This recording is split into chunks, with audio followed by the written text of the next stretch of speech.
ഇന്ന് നമുക്ക് 55 വർഷം മുമ്പ് നടന്നൊരു കഥ കേട്ടാലോ? കഥയിലെ നായകൻ നമുക്ക് നല്ല ബഹുമാനവും സ്നേഹവും ഒക്കെ ഉള്ള ഒരാളാണ്, മലയാളി. പക്ഷെ കഥ നടന്നത് കേരളത്തിലല്ല കേട്ടോ, രാമേശ്വരത്താണ്. രാമേശ്വരം നിങ്ങൾക്കറിയാം, ഒരു തീർത്ഥാടന കേന്ദ്രമാണ്. ഇന്ത്യയുടെ തെക്കേ അറ്റത്തിനോടടുത്ത് തമിഴ്നാടിൻ്റെയും ശ്രീലങ്കയുടെയും ഇടയിലുള്ള ഒരു കൊച്ചു ദ്വീപാണ് രാമേശ്വരം. പാമ്പൻ ദ്വീപ് എന്നും പറയും. കഥ നടക്കുന്ന കാലത്ത്, അതായത് 55 വർഷം മുമ്പ്, ഈ ദ്വീപിലുള്ള ആളുകൾക്ക് തമിഴ്നാട്ടിലെത്താൻ ആകെ ഒരേ ഒരാശ്രയം ഉണ്ടായിരുന്നുള്ളൂ. അതൊരു റെയിൽ പാലമായിരുന്നു. 2.25 കിലോമീറ്റർ നീളമുള്ള ഒരു കടൽപ്പാലം. 1964 ഡിസംബർ 23-ന് ഈ ദ്വീപിൻ്റെ ചുറ്റിലുമായിട്ട് ഒരു കൊടുങ്കാറ്റടിച്ചു. അതിശക്തമായ ഒരു കൊടുങ്കാറ്റ്. ആ കാറ്റും അത് കാരണം ഉണ്ടായ തിരമാലകളും ചേർന്ന് ഈ റെയിൽ പാലത്തിനെ അങ്ങ് അടിച്ച് തകർത്ത് തരിപ്പണമാക്കി. പാലം ഇല്ലാതായതോടുകൂടി ദ്വീപിലെ ആളുകൾ അങ്ങ് തീർത്തും ഒറ്റപ്പെട്ടു. അവർക്ക് തമിഴ്നാട്ടിലേക്ക് എത്താൻ ഒരു മാർഗവും ഇല്ലാതെയായി.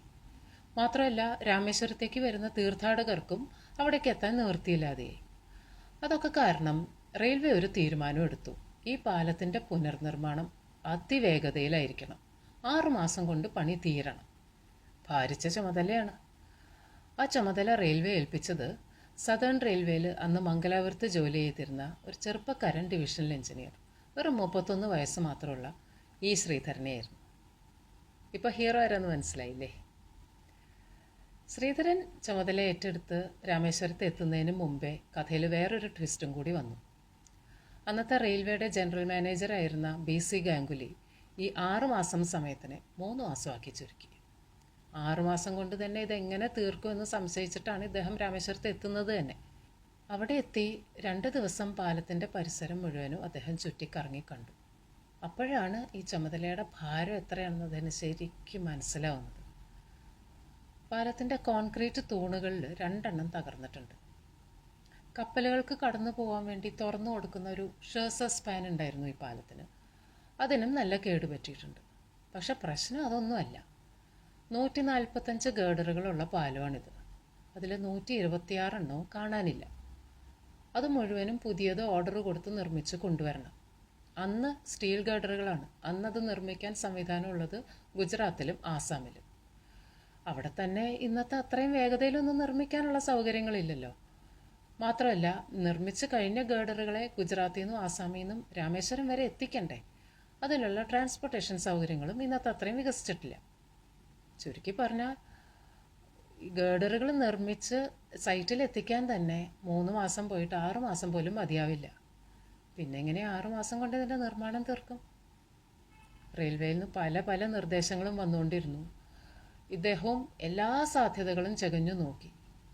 പക്ഷേ എങ്ങനെ നോക്കിയാലും 6 മാസം കൊണ്ട് പാലത്തിൻ്റെ നിർമ്മാണം തീരില്ല എന്ന് അദ്ദേഹത്തിന് ഉറപ്പായി. പക്ഷേ ഈ വിവരം അധികൃതരെ അറിയിക്കാനായിട്ട് അദ്ദേഹത്തിൻ്റെ മനസ്സ് സമ്മതിച്ചില്ല. എന്തെങ്കിലും ഒരു വഴി ഉണ്ടാവില്ലേ എന്നൊരു ചിന്ത ഉള്ളിൽ ഇങ്ങനെ തോന്നിക്കൊണ്ടേയിരുന്നു. ആ സമയത്ത് ആ പ്രദേശത്തുള്ള കുറച്ച് മത്സ്യത്തൊഴിലാളികൾ അദ്ദേഹത്തെ കാണാൻ വന്നു. അവർ പതിവായിട്ട് കടലിൽ പോകുന്ന സമയത്ത് അവിടെ ഇവിടെയൊക്കെ ഈ തകർന്ന പാലത്തിൻ്റെ അവശിഷ്ടങ്ങൾ കിടക്കുന്നത് കാണാറുണ്ട്. ആ വിവരം റെയിൽവേയുടെ എഞ്ചിനീയർമാരോട് പറയാമെന്ന് കരുതി വന്നതാണ് അവർ. ഇത് കേട്ടപ്പോൾ ശ്രീധരന് തോന്നി, ഇവരുടെ കൂടെ ഒന്ന് പോയി നോക്കിയാലോ. കാര്യമൊന്നും ഉണ്ടാവണമെന്നില്ല, പക്ഷേ ഇവർ കണ്ട അവശിഷ്ടങ്ങൾ എന്താണെന്നെങ്കിലും ഒന്ന് അറിഞ്ഞിരിക്കാമല്ലോ.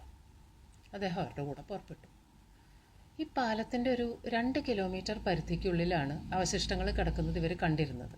എല്ലാ സ്ഥലത്തേക്കും ശ്രീധരനെ കൊണ്ട് മത്സ്യത്തൊഴിലാളികൾ പോയി. ആ ഭാഗത്തൊക്കെ കടലിന് നല്ല ആഴമുണ്ട്. 5 മീറ്ററും 10 മീറ്റർ വരെയൊക്കെ ആഴമുണ്ട്. പക്ഷേ നല്ല തെളിഞ്ഞ വെള്ളമായതുകൊണ്ട് അടിയിൽ എന്താ കിടക്കുന്നതെന്ന് മോളിൽ നിന്ന് സാമാന്യം വ്യക്തമായിട്ട് തന്നെ കാണാം. ഇവർ കൊണ്ടുപോയി കാണിച്ച എല്ലാ സ്ഥലങ്ങളിലും കിടന്നിരുന്നത് ഈ പാലത്തിൽ നിന്ന് ഇളകി വീണ സ്റ്റീൽ ഗേഡറുകളാണ്. അത്ര കേടുപാടുകളും പറ്റിയിട്ടില്ല എന്ന് അദ്ദേഹത്തിന് തോന്നി. അങ്ങനെയാണെങ്കിൽ ഈ ഗേഡറുകൾ തന്നെ ഇവിടെ നിന്ന് ഉയർത്തിക്കൊണ്ടുവന്ന് പാലത്തിൻ്റെ നിർമ്മാണത്തിന് ഉപയോഗിക്കാൻ സാധിക്കില്ലേ എന്നായി അദ്ദേഹത്തിൻ്റെ ചിന്ത.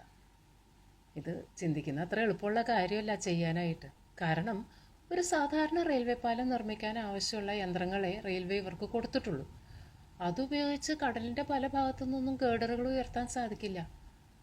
പക്ഷേ ഇങ്ങനെ ചിന്തിച്ചതോടു കൂടിയിട്ട് ഒരു വഴി തുറന്നു കിട്ടിയ പോലെ അദ്ദേഹത്തിന് തോന്നി. ആ വഴിക്ക് പോകാൻ തന്നെ അദ്ദേഹം തീരുമാനിച്ചു. ശ്രീധരനും അദ്ദേഹത്തിൻ്റെ അസിസ്റ്റൻ്റ് എഞ്ചിനീയർമാരും എല്ലാവരും കൂടി ചേർന്ന് വിശദമായ ഒരു ആക്ഷൻ പ്ലാൻ തയ്യാറാക്കി. ഈ ഗേഡറുകളെ ഉയർത്തിക്കൊണ്ടുവരാനായിട്ട് എന്തെല്ലാം യന്ത്രങ്ങൾ ആവശ്യം വരുമോ അത് മുഴുവനും ഇവർ ഡിസൈൻ ചെയ്ത് വരച്ചു. ആർക്കോണത്തൊരു റെയിൽവേയുടെ വർക്ക്ഷോപ്പുണ്ട്. ഇവർ വരച്ച ഡിസൈൻസ് ഈ വർക്ക്ഷോപ്പിൽ ഏൽപ്പിച്ച് 48 മണിക്കൂർ കൊണ്ട് ഇത് നിർമ്മിച്ചു തരണം എന്ന് ആവശ്യപ്പെട്ടു. ഈ വർക്ക്ഷോപ്പിൽ ഇദ്ദേഹത്തിൻ്റെ ഒരു ക്ലാസ്മേറ്റ് ജോലി എടുത്തിരുന്ന കാരണം കാര്യങ്ങൾ എളുപ്പമായി. പറഞ്ഞ സമയത്തിനുള്ളിൽ പറഞ്ഞ എല്ലാ സംവിധാനങ്ങളും തയ്യാറാക്കി ഇവർ രാമേശ്വരത്ത് എത്തിച്ചു കൊടുത്തു. കാര്യങ്ങൾ ഈ നിലയ്ക്ക് പുരോഗമിക്കുന്നത് കണ്ടപ്പോൾ നമ്മുടെ മത്സ്യത്തൊഴിലാളികൾക്ക് നല്ല ഉഷാറായി. അവരൊട്ടും പ്രതീക്ഷിച്ചില്ല അവർ കൊടുത്തൊരു നിസ്സാര വിവരം കൊണ്ട് റെയിൽവേക്ക് ഇത്രയ്ക്ക് ഉപകാരം ഉണ്ടാവുന്നു. അവർ പിന്നെ കടലിൽ എപ്പോൾ എവിടെയൊക്കെ ഗേഡറുകൾ വീണ് കിടക്കുന്ന കണ്ടാലും അതെല്ലാം ഉടനെ ഇദ്ദേഹത്തെ അറിയിച്ചുകൊണ്ടിരുന്നു. ഈ അവസരത്തിൽ ഒരു പുതിയ സംഘം കഥാപാത്രങ്ങളും കൂടെ കഥയിലേക്ക് വരികയാണ്. അവരും മലയാളികളാണ്. അവരെപ്പറ്റി നമ്മൾ അധികം കേൾക്കാറൊന്നുമില്ല. പക്ഷെ കേട്ടിട്ടുള്ളപ്പോഴൊക്കെ വളരെ അത്ഭുതത്തോടും ആദരവോടും കൂടിയിട്ടാണ് നമ്മളവരെ നോക്കിക്കണ്ടിട്ടുള്ളത്.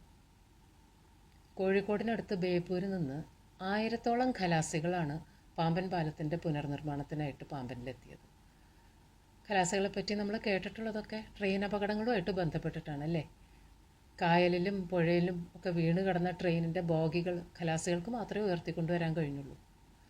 അവരുടെ ഒരു പ്രത്യേകത എന്തൊക്കെയാണെന്ന് വെച്ചാൽ, ഒന്ന് അവരുടെ കായിക ശക്തി തന്നെ, കരുത്ത്.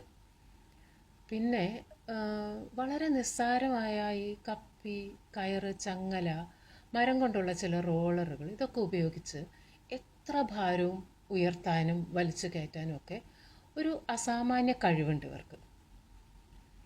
പിന്നെ ഇവരുടെ ഒരു മാനസിക ഐക്യം. ഒറ്റ മനസ്സുള്ള ഒരു സംഘമായിട്ടാണ് ഇവർ ജോലി ചെയ്യാറ്. ഇതൊക്കെയാണ് ഇവരുടെ ഒരു കൈമുതൽ എന്ന് പറയുന്നത്. പാമ്പനിലെത്തിയ ഖലാസികളുടെ എല്ലാവരുടെയും നേതാവ് ഷിയാലി എന്നൊരു സ്രാങ്കായിരുന്നു എന്ന് ശ്രീധരൻ ഓർക്കുന്നുണ്ട്. അദ്ദേഹം ഇപ്പോൾ ജീവിച്ചിരിപ്പില്ല. പിന്നീടും പല റെയിൽവേ പാലങ്ങളുടെ നിർമ്മാണത്തിനും അദ്ദേഹം സഹകരിച്ചിട്ടുണ്ട്. അങ്ങനെ യന്ത്ര സംവിധാനങ്ങളെത്തി, ആൾക്കാരും എത്തി, ജോലി തുടങ്ങുകയായി. ശ്രീധരനും കൂട്ടരും ഈ ഡിസൈൻ വരച്ചു കൊടുത്ത് നിർമ്മിച്ച സാധനങ്ങൾ എന്തൊക്കെയായിരുന്നോ? 2 സ്റ്റീൽ പോൺടൂൺസ് എന്ന് വെച്ചാൽ ചങ്ങാടം, ഒരു പ്ലാറ്റ്ഫോം പോലെ. ആ പോൺടൂണിൽ ഉറപ്പിക്കാൻ പറ്റുന്ന തരത്തിലുള്ള ഒരു ക്രെയിൻ. ഈ ക്രെയിൻ ഉറപ്പിച്ച പോൺടൂണിനെ ഗേഡർ കിടക്കുന്നിടത്തേക്കും അവിടുന്ന് ഗേഡറോട് കൂടി കരയുടെ അടുത്തേക്കൊക്കെ നീക്കിയിരുന്നത് ബോട്ടുകളുടെ സഹായത്തോടെയായിരുന്നു. കടലിൻ്റെ അടിയിലേക്ക് മുങ്ങി ക്രെയിനിൻ്റെ കൊളുത്തിലേക്ക് ഗേഡറിനെ ഘടിപ്പിച്ചിരുന്നത് മത്സ്യത്തൊഴിലാളികൾ തന്നെയാണ്. വേറെ മുങ്ങൽ വിദഗ്ധരൊന്നും ഉണ്ടായിരുന്നില്ല. കരയിലേക്ക് ഗേഡറിനെ എത്തിക്കാനായിട്ട് റെയിലുകൾ കൊണ്ടുള്ള റാമ്പും ഉണ്ടാക്കിയിട്ടുണ്ടായിരുന്നു. ആ റാമ്പിലൂടെ ഗേഡറിനെ കരയിലെത്തിച്ചാൽ അതിനെ വൃത്തിയാക്കി വീണ്ടും പെയിൻറ്റ് ചെയ്ത് പിന്നെ മറ്റു യന്ത്രങ്ങളുടെ സഹായത്തോടെ പാലത്തിൻ്റെ തൂണുകളുടെ മുകളിലെത്തിച്ച് അവിടെ ഉറപ്പിക്കും. ഉടനെ തന്നെ റെയിൽ പാളങ്ങളും ഇട്ട് ബോൾട്ട് ചെയ്ത് ഉറപ്പിക്കും. ഇതായിരുന്നു ഇവരുടെ ഒരു പ്രവർത്തന രീതി. ഇത് ചെയ്തു തുടങ്ങിയപ്പോൾ കടലാണ് ഏറ്റവും വലിയ വെല്ലുവിളി ഉയർത്തിയത്. വേലിയേറ്റം, വേലിയിറക്കം, അത് മാത്രമല്ലല്ലോ, കടലിൻ്റെ മറ്റു ഭാവങ്ങളൊക്കെ നോക്കിയിട്ടേ ഇവർക്ക് ജോലി ചെയ്യാൻ സാധിക്കുമായിരുന്നുള്ളൂ. ഒരു ദിവസം ഒരു ഗേഡർ എന്നുള്ള നിലയ്ക്ക് ഉയർത്തി വെച്ചാൽ പോലും എല്ലാ ഗേഡറുകളും വെച്ച് വരുമ്പോഴത്തേക്കും 4 മാസമാവും. 3 മാസം എന്നുള്ള ആ പരിധി കഴിയും. ആദ്യത്തെ ഒരു ഗേഡർ ഉയർത്തി കൊണ്ടുവന്ന് ഉറപ്പിക്കാനായിട്ട് ഒരാഴ്ച സമയമെടുത്തു അവർക്ക്. രണ്ടാമത്തെ ഗേഡറായപ്പോഴേക്കും 4 ദിവസം കൊണ്ടത് ഉയർത്തി വയ്ക്കാൻ സാധിച്ചു. മൂന്നാമത്തെ ഗേഡറിന് 3 ദിവസം എടുത്തുള്ളൂ. അങ്ങനെ ഖലാസികളുടെ ആ സ്വതസിദ്ധമായ മികവ് പുറത്തു വന്ന് തുടങ്ങിയപ്പോൾ ജോലിക്ക് വേഗം കൂടി. ഒരു ദിവസം ഒരു ഗേഡർ എന്നുള്ള നിലയായി, ഒരു ദിവസം 2-3 ഗേഡർ എന്നുള്ള നിലയായി. അങ്ങനെ പോയി ഏറ്റവും അവസാനത്തെ ഗേഡർ ഉയർത്തി വെച്ച ആ ഒരൊറ്റ ദിവസം മാത്രം 8 ഗേഡറുകളാണ് ഇവർക്ക് വയ്ക്കാൻ സാധിച്ചത്. 126 ഗേഡറുകളും കടലിൽ നിന്ന് തന്നെ കിട്ടി. ഒരെണ്ണത്തിനും കേടുണ്ടായില്ല.